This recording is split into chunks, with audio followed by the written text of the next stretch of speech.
Okay, only inductor की बात हमने कंप्लीट की थी। गुड।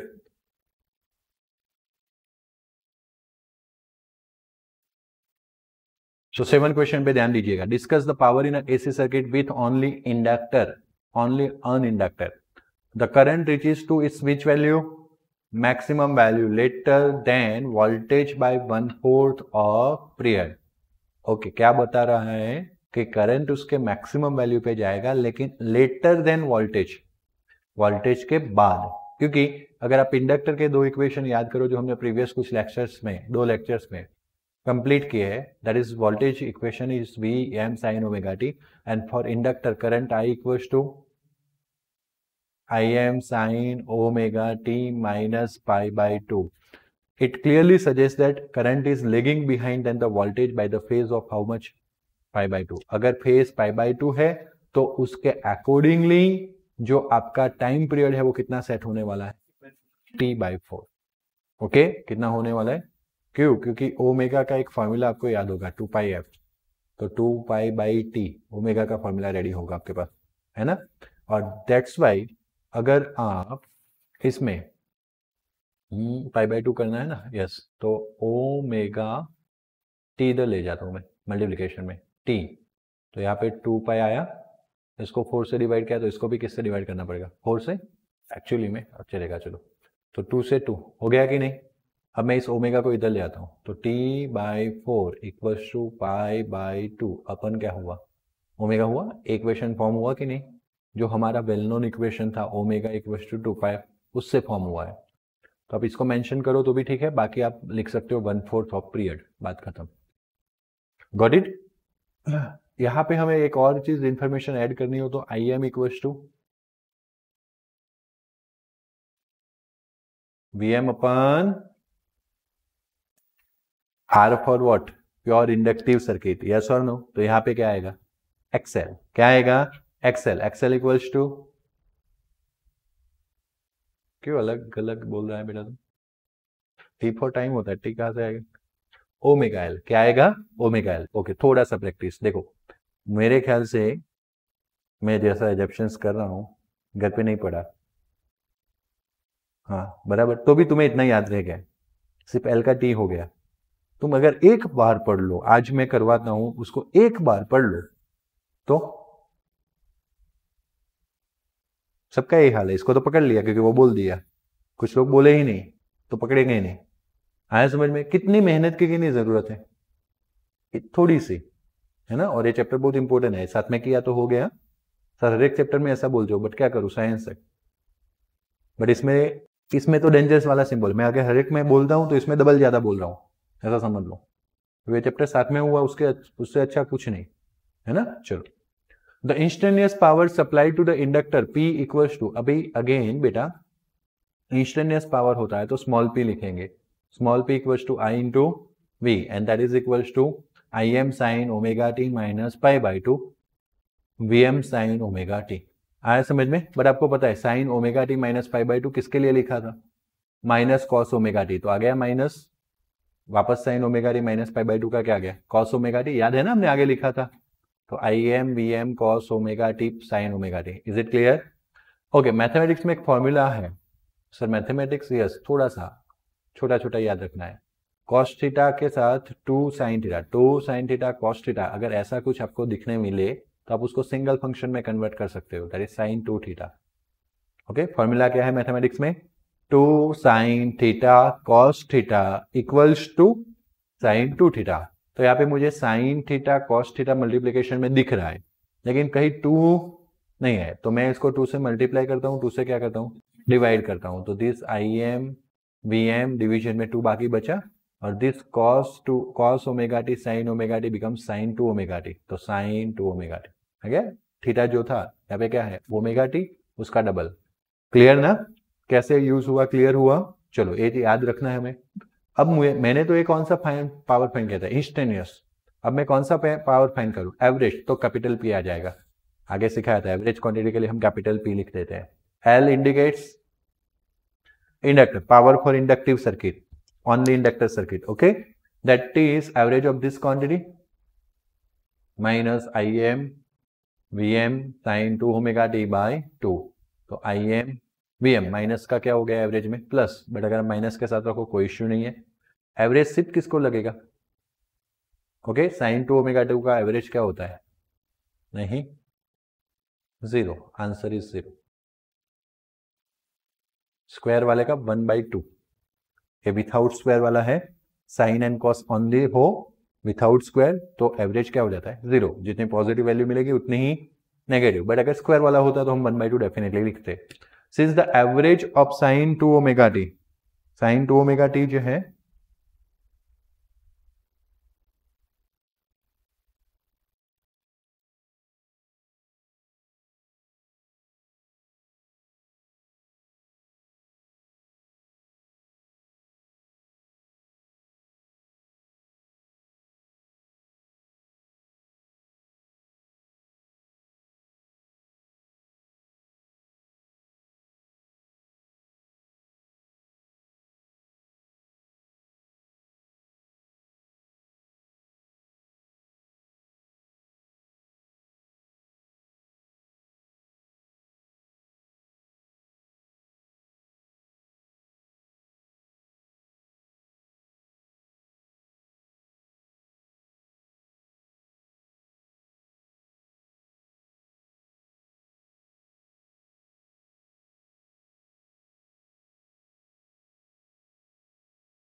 ओके तो ये जाना that sine 2 omega T, sine का पावर कितना है?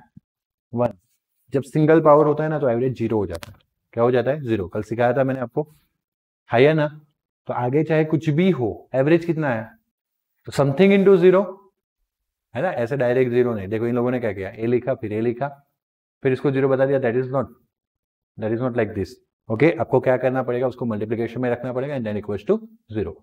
Since the average of sine 2 omega T over a complete cycle is, जितनी पॉजिटिव वैल्यू मिलेगी उतनी नेगेटिव मिलेगी। Thus the average power supplied to an inductor over a one cycle is zero. बोलो कोई doubt?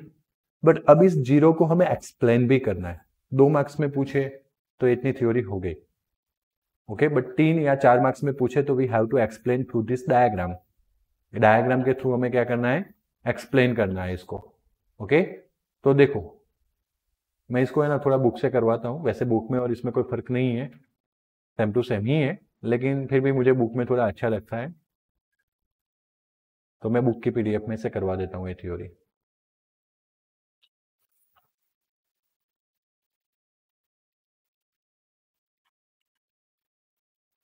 Okay, एक ही page में आता है ना तो मुझे बहुत अच्छा लगता है। Got it? This is the main thing that you have to learn about the average zero power. तो देखो अगर हम एक साइकिल देखें और इसमें हम वोल्टेज मैक्सिमम से स्टार्ट करें, कहाँ से स्टार्ट करें? तो वोल्टेज मैक्सिमम से क्या होने वाला है? जीरो। वोल्टेज ऑलरेडी मैक्सिमम था तो करंट अब मैक्सिमम बनने जाएगा because current lagging behind the voltage, ऐसा बोला था ना।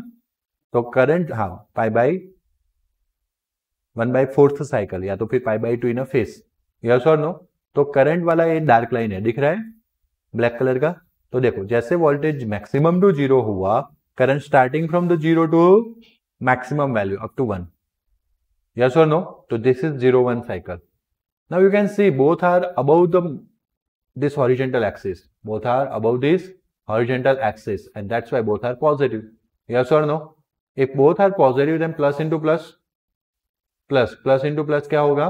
प्लस होगा। Got it? तो पावर शुड बी, देखो दिख रहा है, this is the graph of power. देखो दोनों यहाँ पे मैक्सिमम थे, मतलब मैक्सिमम इन द सेंस एक कम होके बीच में पहुंचा और ये जीरो से स्टार्ट होके बीच में पहुंचा। तो ये मिडल क्वांटिटी है, मिडल इंटू मिडल करेंगे तो मैक्सिमम पावर आ जाएगा।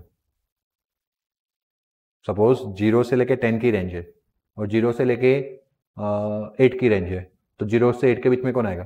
4, और 0 से 10 के बीच में 5, 5 इंटू 4 20, वो मैक्सिमम रहेगा। फिर अब आगे जाओ, 4 से आगे जाओ 5, तो वो कम हो जाएगा, जो 0 से 10 था ना उसमें वो कम आ जाएगा। आया समझ में? तो इस तरह से वो मल्टीप्लीकेशन क्या हो जाएगा? कम।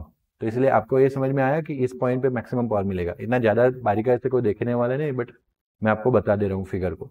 तो दिस इज द मैक्सिमम, मतलब this is the graph of power which is in a positive area. अब जो आपने यहाँ पे इंडिकेट किया उसको आपको यहाँ पे एक्सप्लेन भी करना है, 0 to 1 रीजन को।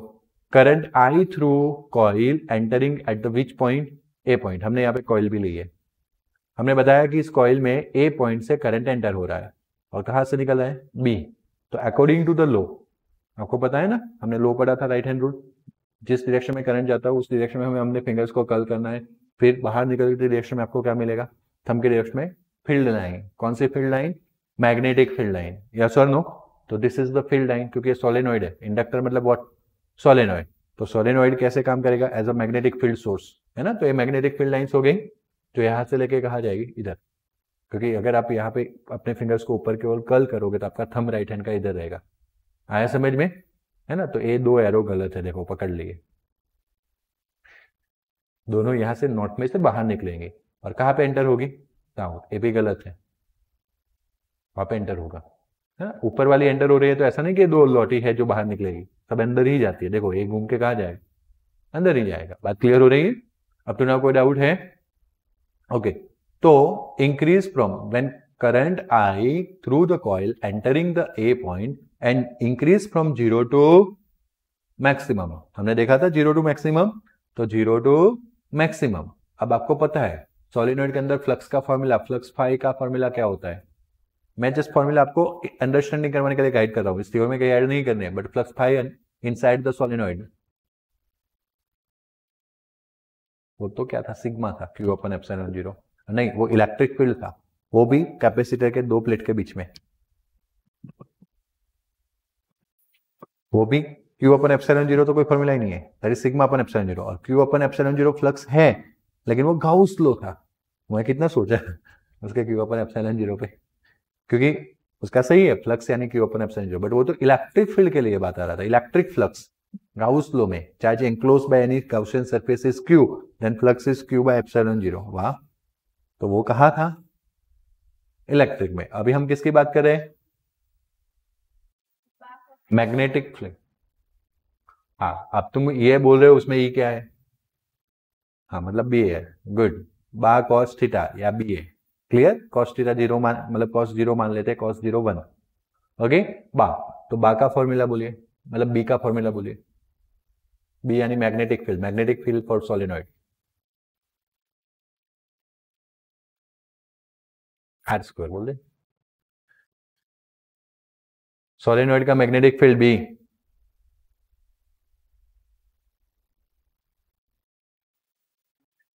नहीं नहीं आएगा, सोलेनॉइड का मैग्नेटिक फील्ड बी का फॉर्मूला,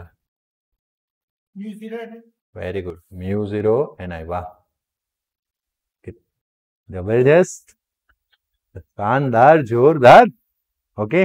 मेहनत करो अच्छे से, गुड, वेरी गुड। तो कौन सा फॉर्मूला है, mu 0 N I into A. Now it indicates that as current increase flux increase. आया समझ में, एंड दैट्स व्हाई करंट के साथ फ्लक्स भी रखा हुआ है। करंट इंक्रीज हो रहा है, फ्लक्स भी इंक्रीज हो रहा है, डेफिनेटली कि करंट के साथ इतनी सारी क्वांटिटी मल्टीप्लिकेशन में आ रही है तो फाई का वैल्यू आई से ज्यादा ही होगा। एंड अगेन वो भी इंडिकेशन है, देखा, करंट का ग्राफ नीचे है, फ्लक्स का ग्राफ ऊपर है, but both are in the same face.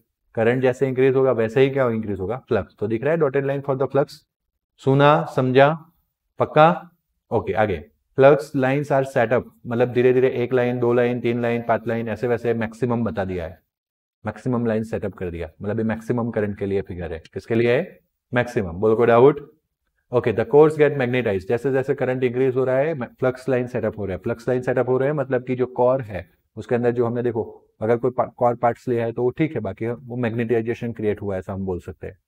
हम पता है ना सोलेनॉइड के इनसाइड में वो रॉड लेते थे, तो हम बोलते थे कि जो हमने सोलेनॉइड के अंदर रखा है वो मैग्नेटाइज हो रहा है ना, तो that is magnetized with the polarity as shown in the, with the polarity shown voltage and current are both are positive। इस तरह से पोलैरिटी सेटअप है कि दोनों कौन से रीजन में आ रहे हैं, पॉजिटिव, जो मैंने पहले ही एक्सप्लेन किया कि एक्सिस के ऊपर है, तो बोथ आर पॉजिटिव। तो positive into positive, current and voltage both are positive, voltage into current करने से पावर मिलता है, तो पावर ऑल्सो पावर पॉजिटिव, मतलब कि energy absorb from the source से एनर्जी एब्जॉर्ब हो रही है, क्लियर।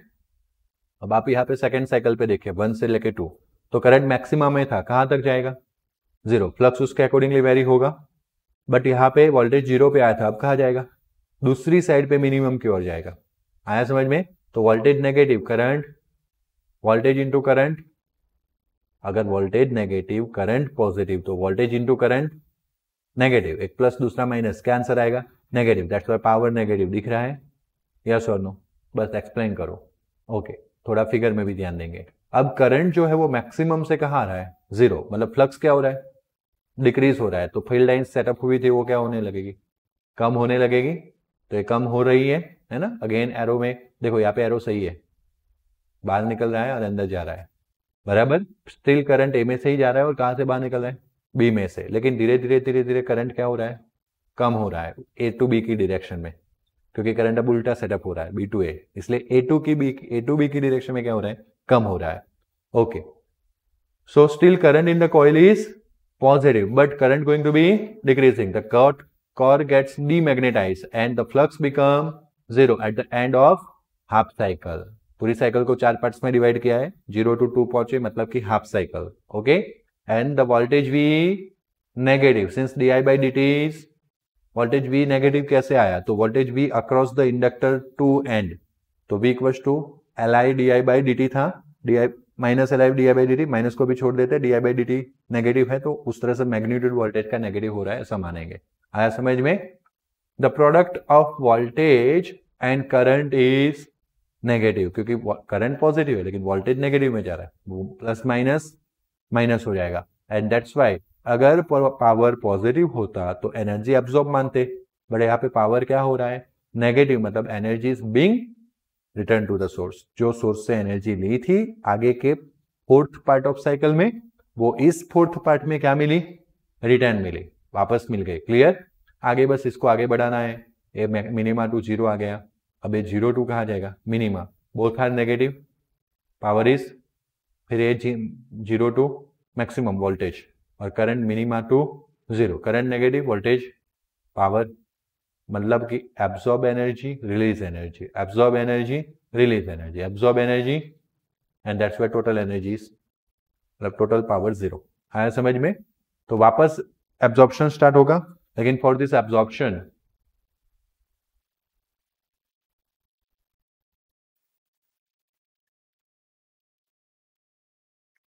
एब्जॉर्प्शन जो डीमैग्नेटाइजेशन है वो डिफरेंट होगा। कैसा होगा, डिफरेंट। देखो अब करंट कहां से पास हो रहा है, बी से, कहां से पास हो रहा है, बी से, और कहां से बाहर निकलेगा, ए, तो इस साइड नॉर्थ पोल बन जाएगा, इस side south, just opposite to this one. Yes और नो? आपको फिगर में ध्यान रखना है। करंट अगेन 0 से लेके मिनिमम में है, लेकिन मैक्सिमम वैल्यू तक जाने वाला है, इसलिए मैक्सिमम लाइन्स यहाँ पे लिंक हुई। फिर जब डिक्रीज होगा करंट उसी डायरेक्शन में, तो फिर लाइन्स क्या हो गई, कम। बस एक्सप्लेन करते हैं, I become negative, it enters at the B end come out the A. Negative इसलिए बोला, जब ए से इन और बी से बाहर निकल रहा था तो वो पॉजिटिव था, जब अब बी से इन हो रहा है और ए से बाहर निकल रहा है तो डायरेक्शन अपोजिट हो गया, एंड दैट्स व्हाई उसको हम क्या मानेंगे, negative. It enters at the point B and comes out the A. Since the direction of the current has changed, the polarity of the magnet changes, and the current and voltage are both negative. So that product P is positive. That means energy is absorbed. P positive तो energy क्या हो गया, absorbed. 3-4 currents I decrease and reaches to its zero value. Okay, third four में अगर हम देखें तो current धीरे करके क्या हो रहा है, डिक्रीज, और उसकी वैल्यू कहाँ तक पहुंचेगी, 0 at the 4 point. And core going to be demagnetized, flux is 0। आपको उस रिपीटेड सेंटेंस ही लिखने हैं, समझाना है कि 3 to 4 साइकिल में क्या हुआ। Voltage again positive, both current, voltage is positive but current is, देखो you can see voltage is positive but current is negative, तो प्लस माइनस माइनस, तो फ्लक्स कहाँ पे होगा, सॉरी जो प्रोडक्ट है पावर का वो कहाँ चला जाएगा, माइनस में। कौन से रीजन में चला जाएगा, माइनस में। क्लियर है? ओके, क्या हुआ इसमें, हाँ इसमें रॉन्ग है, है समझ में? साउथ में इन होगा और नॉर्थ से कहाँ निकलेगा, बाहर। ओके, एनर्जी नेगेटिव है, मतलब एनर्जी यानी पावर नेगेटिव है, मतलब what, energy absorb during the 1-4 cycle 2-2-3 is return to the, यहाँ पे जो एब्जॉर्ब हुआ था वो वापस सोर्स को क्या हो जाएगा, return. This way total power of the cycle is 0। Average total power अगर हम निकालें तो क्या हो जाएगा, 0। तो जो मैंने वहां एक्सप्लेन किया वही चीज है यहाँ पे भी। आया समझ में? सेम टू सेम मिलेगा, कोई टेंशन नहीं। Okay, explain AC circuit with only capacitor. Sir register में 5 थ्योरी सिखा दिए थे, इंडक्टर में 6-7 में खत्म कर दिया। तो रजिस्टर्स में we have to build the concept. हमने फेजर का कॉन्सेप्ट निकाला, याद आ रहा है ना? तो नए नए कॉन्सेप्ट हमने निकाले थे, दैट्स व्हाई थ्योरीज क्या हो गई, बढ़ गए। बट यहाँ पे अब कॉन्सेप्ट बिल्डअप हो चुके हैं। तो चलो अब कैपेसिटर की बात करते हैं। Pure capacitor is connected with the AC circuit as shown in the figure. Capacitor is connected with the voltage V equals to Vm sine omega t. पूरे चैप्टर में अगर कुछ चेंज नहीं होने वाला है तो वो है वोल्टेज, जो हम कितना अप्लाई करने वाले हैं, V equals to Vm sine omega T. Okay, चलो, when the capacitor is connected to the voltage, a source in the DC circuit, and current will flow for the short time required to, yes, अब वापस किसकी बात आ गई, DC में अगर आप capacitor को रखते तो उस डीसी सर्किट में कैपेसिटर के थ्रू करंट काफी कम टाइम के लिए फ्लो हो सकता है। वो तब तक जब तक कैपेसिटर चार्ज नहीं हो जाता। After the charging of capacitor, capacitor के 2 प्लेट के बीच में इंसुलेटिंग मीडियम है तो ओपन सर्किट रहेगी। हाउ करंट इज पास, आया समझ में? तो जब कैपेसिटर पढ़ा रहा था तब आपको एक क्वेश्चन मुझे पूछना था, बट ना आप लोगों ने पूछा नहीं, क्योंकि मैंने बोला होगा कि कैपेसिटर पंखे में आता है। देखो देखो देखो देखो, व्हाइट कलर का डिब्बा, ये भी नहीं पता, भूल गए ये भी, है ना? तो कैपेसिटर वो आता है, मैंने बोला था कैपेसिटर यानी कि फार्मर्स जिसको टोटा बोलते हैं, खेत में जाते हैं वो लेके मोटर चालू करने के लिए, है या ना? तो आपको तुरंत क्वेश्चन करना चाहिए था उस दिन कि सर रुको, जो आप कैपेसिटर बोल रहे हो,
यहाँ पे कहा आगे हम डीसी की बात क्यों कर रहे हैं? हाँ, तो आप लोगों को पूछना चाहिए था मुझे, कैपेसिटर के 2 प्लेट में तो कौन सा मीडियम होता है 2 प्लेट के बीच में, इंसुलेटिंग। तो फिर करंट कैसे पास होने देगा डीसी में, है ना? तो अब याद करो, फैन में करंट पास होगा अगर हम कैपेसिटर ज्वाइन कर दे तो होगा, क्योंकि वो हम डीसी में यूज नहीं करें, किस में यूज करें, एसी में। तो एसी में कैपेसिटर का क्या रोल है वो पढ़ने वाले हैं।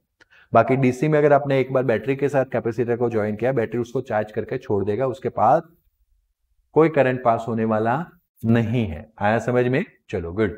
The charge accumulates on the capacitor plate. जब आप किसी कैपेसिटर को बैटरी के साथ कनेक्ट करते हो डीसी में, तो उसके प्लेट्स पे क्या एक्यूमुलेट होता है, चार्ज। मतलब कि एक प्लेट पॉजिटिव बनती जाती है, दूसरी प्लेट नेगेटिव बनती जाती है। The voltage across them going to be increase opposing the current.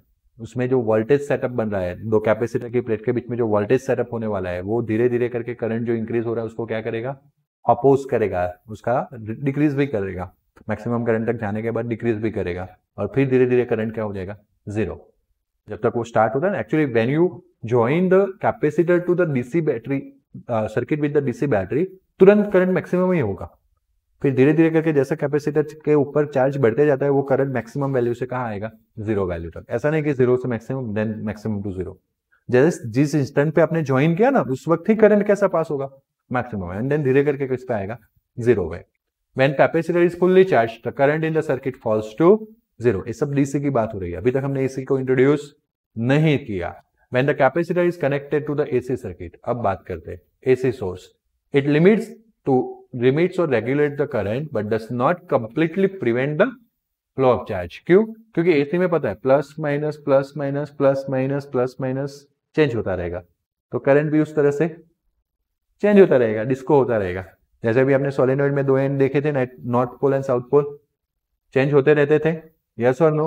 वैसे कैपेसिटर के दो प्लेट में plus minus plus minus plus minus change होता रहेगा according to the cycle of AC source, according to cycle of AC source. बात समझ में आ रही है? When capacitor is connected to the AC source, it limits और regulate the current but does not completely prevent the flow of charge. और इसीलिए हम एसी सर्किट्स के थ्रू जो भी इक्विपमेंट्स रन होते हैं लाइक फैन, उसमें कैपेसिटर यूज कर सकते हैं। The capacitor is alternatively charged and discharge. कुछ साइकिल में चार्ज होगा, कुछ साइकिल में डिस्चार्ज होगा, and current reverse each half cycle. Half half cycle के बाद करंट क्या होता जाएगा, रिवर्स। अभी हमने सोलेनॉइड में भी देखा था, इंशॉर्ट इंडक्टर में भी देखा था, पहले दो 0 से 1, 1 से 2 में A to B करंट जा रहा था, फिर 2 to 3, 3 to 4 में B to A जा रहा था। करंट हाफ साइकिल में क्या हो जाता है, रिवर्स हो जाता है। Let Q be the charge on the capacitor any time t, okay? The instantaneous voltage V across the capacitor V equals to Q by C. V क्या है, Q by C, where C is the capacitance of the capacitor, and that's why आपको पता है वो applied voltage is V equals to, and that is exactly Q by C, है ना। Directly अगर आपको पता होना है तो आपने जो वोल्टेज अप्लाई किया वो किसके अक्रॉस जाएगा, Q by C, है ना। वहां पे plus L d I by d T आता था, याद आ रहा है? देखो सिंपल सा है, हमने पहले में V इक्वल टू क्या रखा, आई आर, दूसरे में V इक्वल टू क्या रखा, minus L d I by d T रखा था कि नहीं, और तीसरे में V इक्वल टू क्या रखना है, Q बाई C, और कोई चेंज नहीं करना है। Got it? और ये मतलब कि अभी इसमें आप V minus I R equal to zero लिखो, इसमें V plus L L d I by d t equal to zero रखो, या इसमें V minus Q by C equal to क्या रखो, जीरो। सेम ही है। whatever voltage applied through our source V is exactly applicable on the between two ends of that component, like it is resistance, maybe it is a capacitor, maybe it is a inductor, उसके दो and के बीच में लगने वाला है, that is exactly same, and that's why ये line ना लिखो और किरचॉफ्स लूप रोल करके Vm sin omega t equal to क्या कर दो, Q by C, तो भी चलेगा। बट मुझे तो V equal to Vm sin omega t लेने के बाद क्या फाइंड करना होता है, बोलो इस पे से मुझे क्या फाइंड करना होता है, आई, करंट फाइंड करना होता है। क्या फाइंड करना होता है, करंट। बट इस इक्वेशन में करंट की वैल्यू तो सिर्फ कौन दे सकता है, Q, तो इसलिए C जाएगा मल्टीप्लिकेशन में।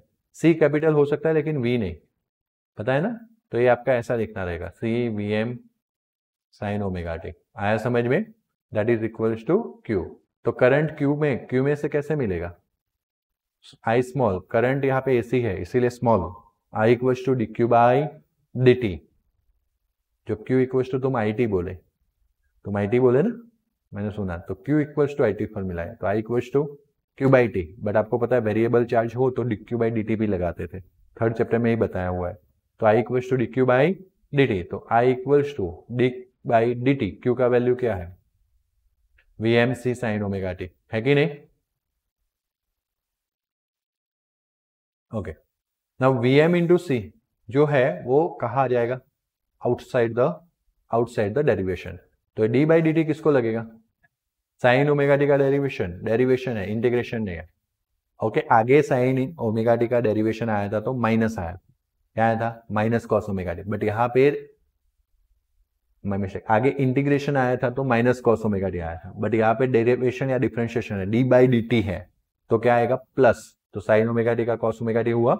फिर वो डेरिवेशन या डिफ्रेंशिएशन किसके अंदर जाएगा, साइन के अंदर, ओमेगा टी को डिफ्रेंशिएट करेगा, तो टी का 1 और ओमेगा मल्टीप्लीकेशन में आ जाएगा, आ गया ओमेगा, तो V M C omega cos omega t. बात क्लियर ना। बट अप टू नाउ हमें ऐसा कुछ लिखने की आदत है, I equals to I M करके, और इसमें यहाँ पे बोले अभी कॉस है, बट हमें क्या लाना है, साइन समथिंग लाना है। बट इस आई एम में भी हमें क्या देखने की आदत है, V M upon something, yes और नो। तो ये जो ओमेगा सी है ना, वो वी एम के साथ है, इसको अगर अपन ले जाना है तो 1 अपन ओमेगा सी बोल सकते हैं, हाई या ना, समझ में आ रहा है। न्यूमिनेटर में से डिनोमिनेटर में ले जाएंगे तो डिनोमिनेटर के कहा जाएगा, डिनोमिनेटर। ना वे कॉस ओमेगा टी भी हमारे लिए दिक्कत है, हमें किस में देखना है इसको, साइन। तो अगर जैसे आपने देखा था कल -π/2 वाला, -π/2 प्लस थीटा करते हैं तो ये फोर्थ क्वाड्रेंट आता है और उसमें कॉस पॉजिटिव होता है, इसलिए अगर साइन ओमेगा टी -π/2 है, ओमेगा टी माइनस क्या है, π/2, यानी कि -π/2 प्लस ओमेगा टी भी बोल सकते हैं ना, तो साइन वो फोर्थ क्वाड्रेंट में तो कॉस पॉजिटिव होता है, तो क्या था, साइन, इसलिए नेगेटिव होगा। तो इस तरह से हमने माइनस कॉस ओमेगा टी लिया था, है या ना, यस और no.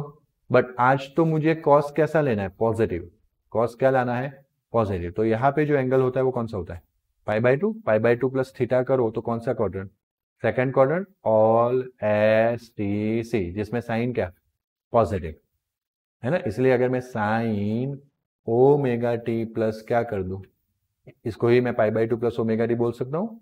It itself represents the which quadrant, second quadrant, जिसमें साइन का π/2 की वजह से क्या हो जाएगा, कॉस, और ओमेगा टी का ओमेगा टी, और पॉजिटिव भी रहेगा क्योंकि सेकंड क्वाड्रेंट में साइन पॉजिटिव होता है, इसलिए यहाँ पे पॉजिटिव साइन रहेगा। मेन फंक्शन साइन था जो सेकंड क्वाड्रेंट में पॉजिटिव रहता है, इसलिए आंसर आने के बाद कॉस ओमेगा टी भी कैसा रहेगा, पॉजिटिव। तो यहाँ पे कॉस ओमेगा टी पॉजिटिव है, तो उसकी जगह पे हम क्या लिख सकते हैं। तो बस अब तो याद रखने की बात हो गई कि अगर आपका रेजिस्टेंस है तो साइन ओमेगा टी दोनों में। अगर आपका कैपेसिटर है, क्या है आपका, पहले इंडक्टर ले लेते हैं, इंडक्टर है तो ओमेगा टी -π/2, और अगर कैपेसिटर है तो ओमेगा टी प्लस π/2। बात क्लियर हुआ, है या ना।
ओके देखो, तो हमने क्या करना है, वीएम अपन आईएम या वीएम अपन समथिंग चाहिए ना, इसलिए वीएम के साथ जो ओमेगा सी था उसको हमने कहा ले लिया, नीचे। ओके, सेकेंड कॉस को निकालने के लिए क्या गया, sine omega D plus pi by 2। तो अब तो ये तो याद रखने की बात हो गई ना कि V एंड I in a same phase for the resistor. In the case of inductor I के अंदर sine omega T minus pi by 2, मतलब कि इंडक्टर में current lagging behind the voltage, but in the case of capacitor it is the plus pi by 2, यानी कि capacitor में current leading the voltage. आया समझ में, आया ना? Okay, where I M equal to V M upon one upon omega C. तो जैसे आपने ओमेगा एल आया था तो आपने एक्सएल बोला था, याद आ रहा है? वैसे वन अपन ओमेगा सी को क्या बोल सकते हैं, एक्सी। क्या बोल सकते हैं, एक्सी। क्लियर है?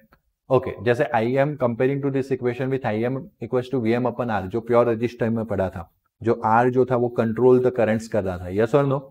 वैसे यहाँ पे आर की जगह पे कौन आया, V M upon one upon omega C. This plays the role of resistance, but उसको रेजिस्टेंस तो बोल नहीं सकते क्योंकि हमने प्योरली कैपेसिटिव सर्किट लिया था। What you mean by purely capacitive circuit, उसमें सिर्फ कैपेसिटेंस है, कोई रेजिस्टेंस नहीं है, तो it is called, that's why नाम क्या हो गया, कैपेसिटिव रिएक्टेंस, जिसका रोल भी रेजिस्टेंस जैसा ही है। लेकिन रेजिस्टेंस, देखो शब्दों में बहुत ध्यान देना है, रेजिस्टेंस नहीं है लेकिन रोल कैसा है। अगर ओनली कैपेसिटिव सर्किट रहा तो उसमें करंट को कंट्रोल कौन करेगा, कैपेसिटिव रिएक्टेंस कौन करेगा। ओनली कैपेसिटर रहा तो उसमें करंट को कंट्रोल तो करना पड़ेगा ना, नहीं तो करंट जो है वो तो इन्फिनिटी चला जाएगा। इन्फिनिटी चला जाएगा तो जो भी सर्किट बनाया सब बंद हो जाएगा। मेटालिक वायर में से होता है ना, बात समझ में आ रही है? तो उसमें भी करंट को तो लिमिट में रखना पड़ेगा, वो कंट्रोल कौन करेगा, capacitive reactance. In the case of inductor कौन करेगा, इंडक्टिव रिएक्टेंस। और रेजिस्टेंस है तो वो तो करता ही है, उसकी खुद की प्रॉपर्टी है वो तो, है ना? चलो good.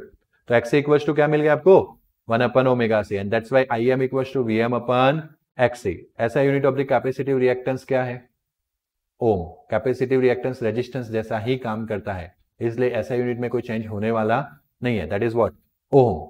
The capacitive reactance limit the amplitude of the current in the purely capacitive circuit in the same way as resistance limit the current in the. Inductor में जो सेंटेंस था सेम टू सेम था, okay, सिर्फ capacitor word आ गया। Inductive reactance था, उसकी जगह पे क्या गया, capacitive reactance. In a pure capacitive circuit amplitude of current is inversely proportional to frequency, and देखो X equal to one upon omega C, inversely proportional to frequency, inversely proportional to capacitance. But जब वो X L equal to omega L आया था, आपने क्या लिखा था, directly proportional to frequency, directly proportional to inductance. L मतलब इंडक्टेंस। आया समझ में? तो अगर आपको इंडक्टर की थ्योरी आए तो किसके आ जाए, वर्ड्स थोड़े चेंज करने हैं ना, थोड़ी मैथमेटिकल लैंग्वेज चेंज होगी। समझ में आ रहा है, कंफर्म? ओके, दो चीज आपको पूछा जाए कि अगर आपको पूछा जाए इंडक्टिव रिएक्टेंस का एमएलटी फॉर्मूला क्या है,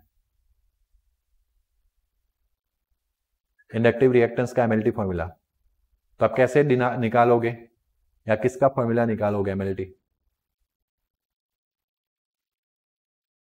आई बाय ओमेगा। एक यूनिट बोल रहे हो, एक क्वांटिटी बोल रहे हो, हाँ तो कैसे निकालेंगे बोलो, आई बाय ओमेगा कैसे निकालेंगे?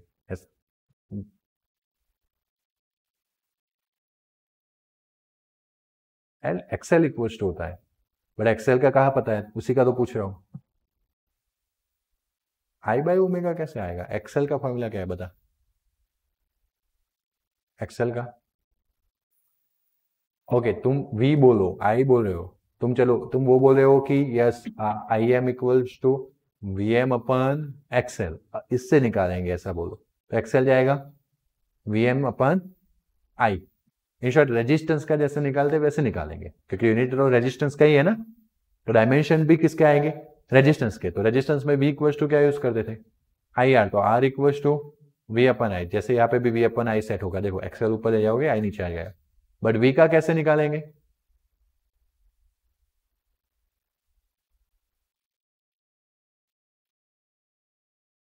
पर यूनिट चार्ज जो वर्क डन करते हैं उसको वोल्टेज बोलते हैं। कितनी बार आया है, मतलब अब तो मुझे शर्म आने लगे। हाँ, पढ़ो अच्छे से। तो W बाई क्यू बोलते हैं, उसके डिवीजन में क्या रहेगा, आई, तो W का क्या आएगा, m1 l2 t minus 2, Q का क्या आएगा I1 T1 मतलब A1 T1 ampere into time होता है ना, और I का अगेन एम्पियर, तो m1 l2 t minus 3 a minus 2 1232 आया था, याद आया? तो that is for the resistance, that is for the inductive reactance and capacitive reactance. Okay, कोई आपको पूछे what is the MLT formula of omega L,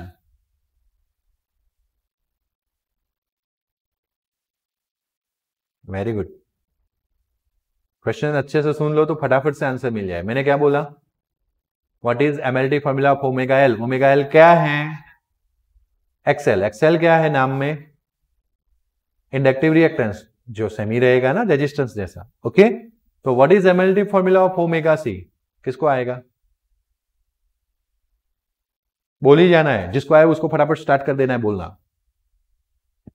what is MLT formula of omega C?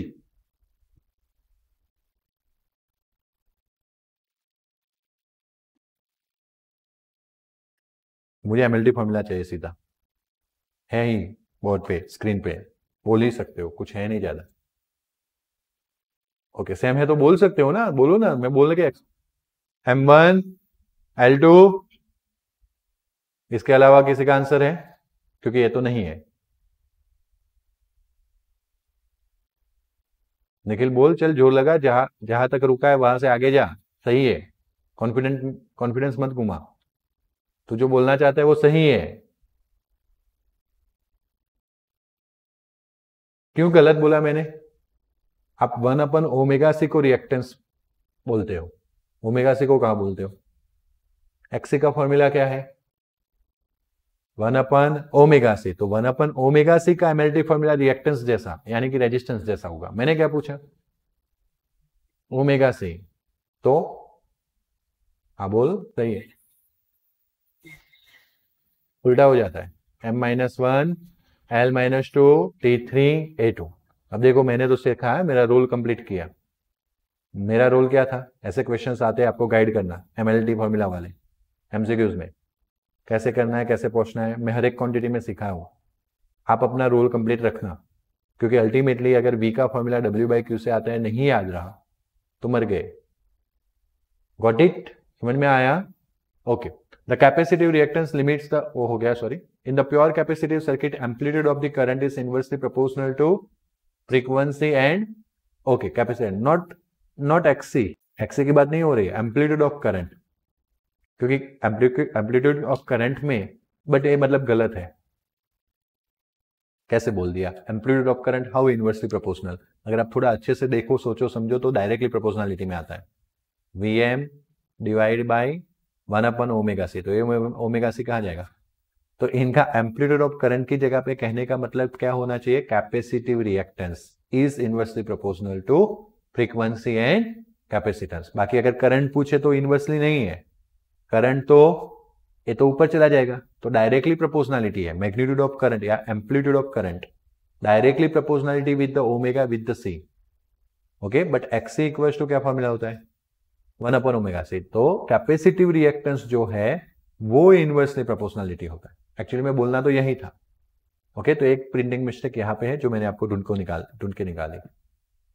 A book में भी ऐसा हो तो भी हम करेक्ट कर लेंगे, है ना? चलो good. A comparison of V equals to Vm sin omega t and I equals to Im sin omega t plus pi/2 is, इसका मतलब ऐसा कि current is pi/2 ahead of voltage, और इसीलिए अगर हम फेजर डायग्राम ड्रॉ करें t1 time के लिए, तो नाउ यू कैन सी, देखो कौन आगे है? करंट आई इधर आएगा, और this is for the voltage, ये किसके लिए होना चाहिए? वोल्टेज। आया समझ में? तो ये वोल्टेज के लिए जो यहाँ पे टच कर देंगे, ये जो लाइन के अकॉर्डिंगली मिला, that is Vm sin omega t1, और एक करंट है ना, करंट का ये लाइन देख लेंगे, तो उसके लिए जो हमें यहाँ पे मिला I, that is Im sin omega t1, ये दोनों ऐसे सेम पॉइंट पे आने चाहिए। आया समझ में? और इस टाइम को बोलेंगे, सॉरी, यहाँ पे जो t1 होगा उसके accordingly omega t1। Now you can सी, पहले वो करंट मैक्सिमम था, करंट मैक्सिमम से क्या हुआ? 0, तब वोल्टेज पीछे मैक्सिमम हुआ, फिर करंट 0 से मिनिमम पर गया, तब वोल्टेज ने डिक्रीज करना चालू किया, जब तक वो मिनिमम हो रहा था तब तक तो ये 0 पे पहुंचा है, फिर ये जैसे आगे बढ़ के 0 होता तब तक ये मिनिमम पे पहुंचता, पीछे भागता है। आया समझ में? चलो good. Is it clear? Here the voltage current phasor I is pi by 2 ahead of the which phasor voltage they rotate in a which wise counter clockwise. तो अगर हमने ए अभी हमारा वोल्टेज तो फिक्स है. अगर आपने इंडक्टर का देखा होगा ना तो इंडक्टर में आई नीचे होगा. इंडक्टर की फिगर देखी हो तो आई कहाँ होगा? नीचे. देखी हो क्या? मैं दिखाई देता हूं. दिख रही है? आया ना? क्योंकि उसमें करंट पीछे था, वोल्टेज से कहाँ था? पीछे. अगर आप देखो यहाँ पे वोल्टेज को पकड़ लो और अगर क्लॉकवाइज डायरेक्शन में घूमो तो पीछे इंडिकेट कर रहा है. और अब ऐसे ड्रॉ करो तो ये क्या बता रहा है? वोल्टेज से आगे. आया समझ में? बट अगर मैं एक काम करूं कि मैं सिर्फ और सिर्फ एंटी क्लॉकवाइज में एरो बताऊं तो यहाँ पे करंट था, यहाँ पे वोल्टेज था, तो voltage is ahead, arrow side वाला अहेड एंड टेल साइड वाला पीछे. यहाँ पे अगर मैं ऐसे ड्रॉ करूं तो यहाँ पे करंट आया, यहाँ पे वोल्टेज आया फॉर द कैपेसिटर. तो for the capacitor current is ahead then the voltage. आया समझ में? अलग तरीके से 4 सेंटेंस बन सकते हैं. Voltage is ahead then current, current is behind then voltage. ये सेम हो गया. तो इस तरह से 2 कैपेसिटर के लिए 2 इंडक्टर के लिए बन सकते हैं. सेंटेंस इसमें अच्छे से ध्यान देना. और figure shows the variation of voltage current with the time and the current reaches its maximum value earlier than the voltage by 1/4 of the period. और वो 1/4 पीरियड T/4 उसका पूरा मैंने π/2 ओमेगा कैसे होता है अभी बताया था, या तो फिर हमने प्रीवियस लेक्चर में देखा हुआ है. Discuss the AC power in a circuit containing only capacitor. तो PC इक्वल्स टू क्या हो जाएगा? बोलो फटाफट, आपको बोलते ही जाना है. I into V. आज ही पहला वर्षा theory. IM cos omega T VM. वैसे यहाँ पे साइन ओमेगा टी प्लस π/2 था, लेकिन साइन ओमेगा टी प्लस π/2 को हम क्या बोलने वाले? अल्टीमेटली कॉस बोलने वाले. तो हम एक स्टेप लिखेंगे फिर ये आएगा. ओके. अब इसको भी 2 से मल्टीप्लाई करें, 2 से क्या करें? डिवाइड. वैसे वो लोग लिखना चाहते थे लेकिन लिख नहीं पाए. Sine omega T plus π/2. देखो नीचे कॉस आया, उसको कॉस लिख दिया. 2 से मल्टीप्लाई किया, 2 से डिवाइड किया, तो this 2 cos theta sin theta आया. ओके. उन्होंने वो स्टेप पहले इंट्रोड्यूस नहीं किया था, इसमें कर दिया. 2 से मल्टीप्लाई किया, 2 से डिवाइड किया. Okay. This is known as sine 2 omega T. Okay. अगर इसका एवरेज करना है तो हम इसको एवरेज करेंगे कि नहीं? IM VM/2 बाहर, साइन 2 ओमेगा 2 का एवरेज आएगा. साइन 2 ओमेगा टी का एवरेज कितना होता है? 0. दैट्स व्हाई PC इज कैसे? तो cos ओमेगा टी के पहले ओमेगा नहीं आता, जब हमने उसका वैल्यू फिक्स की थी तो वो तो डेरिवेशन किया था तब आया था. तो तुमने IM लिख दिया ना, तो वो IM ना लिखना हो तो VM ओमेगा C. सुन सुन सुन, ये रहा तेरा, ये ओमेगा ये रहा. तो वो कब आता? तो VM के साथ आता. तो VMC ओमेगा को तूने 1 ओमेगा C करके IM बोल दिया, तो फिर वो कहाँ दिखेगा? और तुम डेरिवेशन नहीं कर रहे हो, सिर्फ साइन ओमेगा टी प्लस π/2 का क्या कर रहे हो? Cos omega T. Is it clear? Power 0 हो गया. एक्सप्लेन करना पड़ेगा, यस और नो? जैसे इंडक्टर में किया था, याद आ रहा है?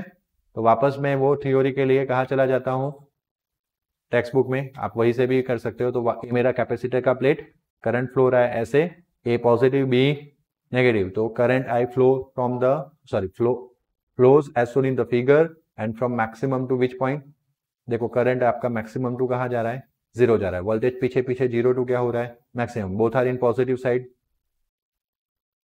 तो पावर इज पॉजिटिव.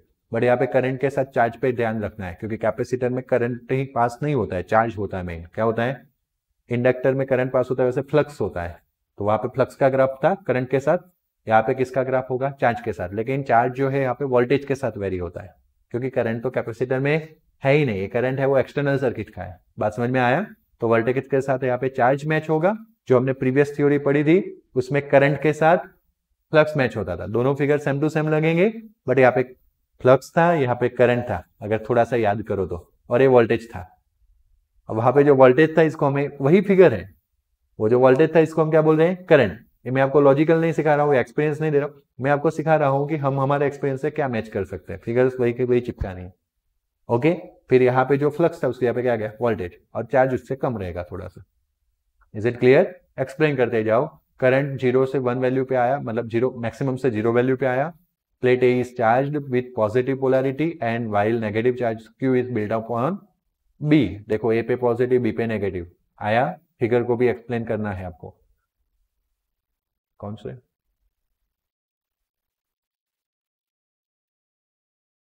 कैसे?